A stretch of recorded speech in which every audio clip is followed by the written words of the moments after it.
ever since the Green Party's participation in government, there has been a distinct change in the attitude to the problem of alcohol in our society.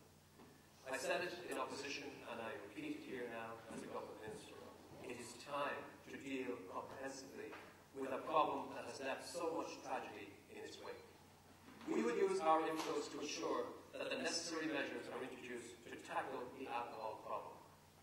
Alcohol has contributed significantly to our health problems, and the progress in reforming our health service has been slow.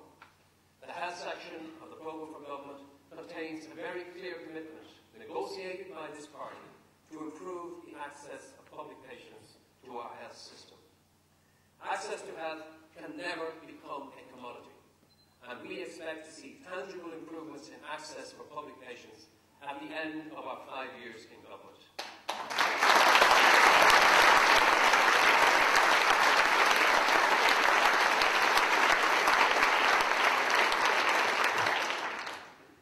Delivering healthcare begins at an early age, and that is why we in the Green Party are so pleased that Minister Eamon Ryan today has announced his intention to introduce legislation for a code curbing advertising of junk food to children.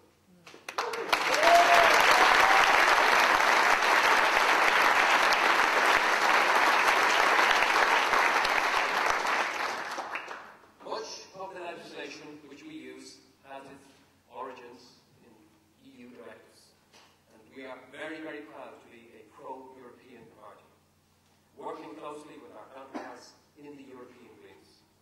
There are now Green ministers in Finland, the Czech Republic, Latvia, and Italy.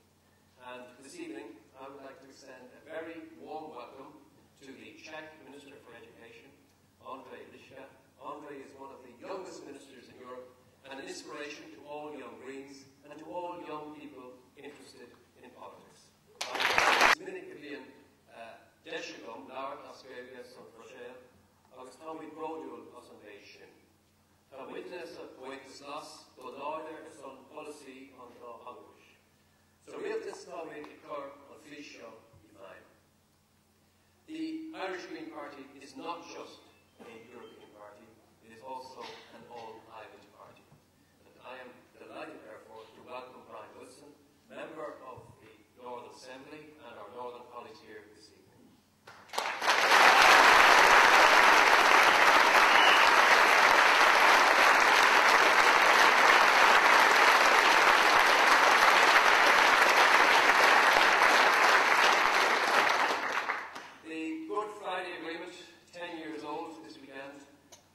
Established the Stormont Assembly and now allows us to move beyond sectarian politics.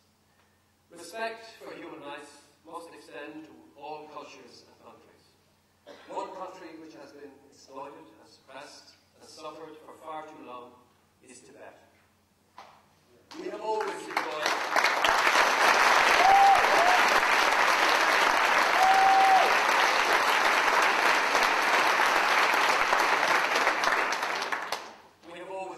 good relations with the Chinese people, but we condemn this abuse of human rights, and we call on the Chinese government to enter dialogue with the Dalai Lama.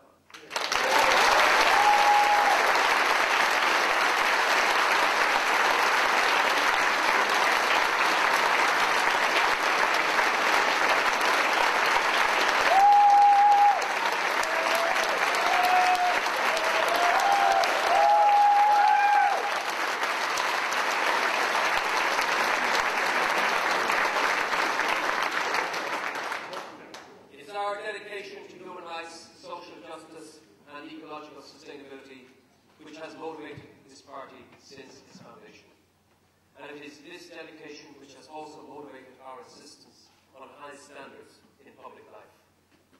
Unlike other parties, the Green Party has taken a principled position, perhaps to our own disadvantage, to refuse donations from big business.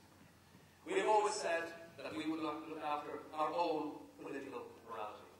And it has been said that when we were faced with the choice between looking after other parties' ethics and saving the planet, we took the easier option.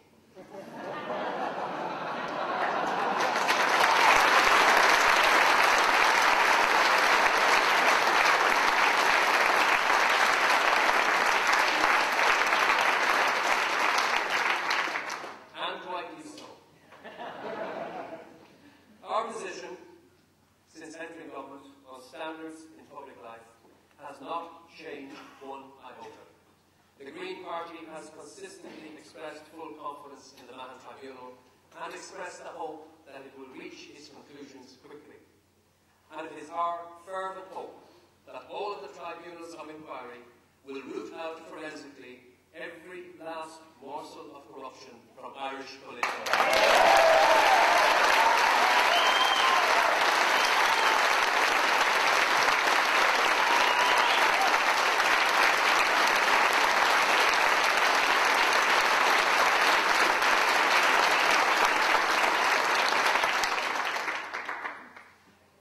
My friends, we are entering more uncertain times. At several points during our country's history, we have faced major challenges and found the vision to change. When our economy was on its knees in the 1950s, T.K. Whitaker and others had the vision to modernise and open our markets.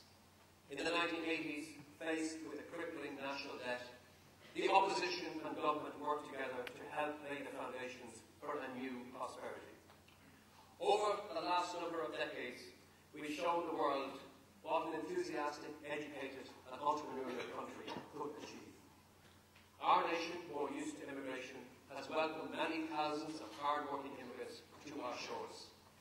But there are major new challenges ahead for us, and these are made more urgent by the tightened global economy. I am certain that in this party and in the parties in government and across the rest of this island, there are people who share my love of this country and who share my strong desire to change it for the better.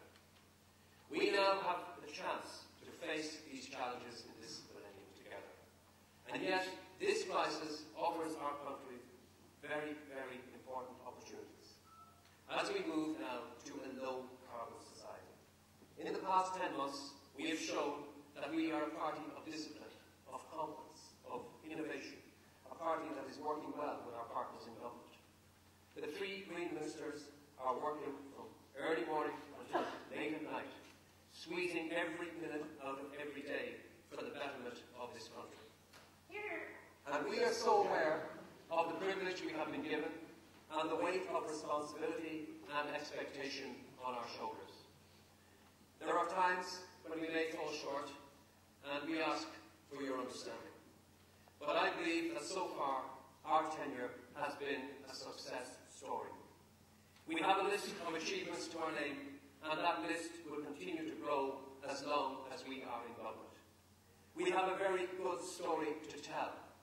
So leave this conference tomorrow, refreshed, re-energized, and be ready to tell our story. Be ready to put our ideas, our vision into action, and be ready to build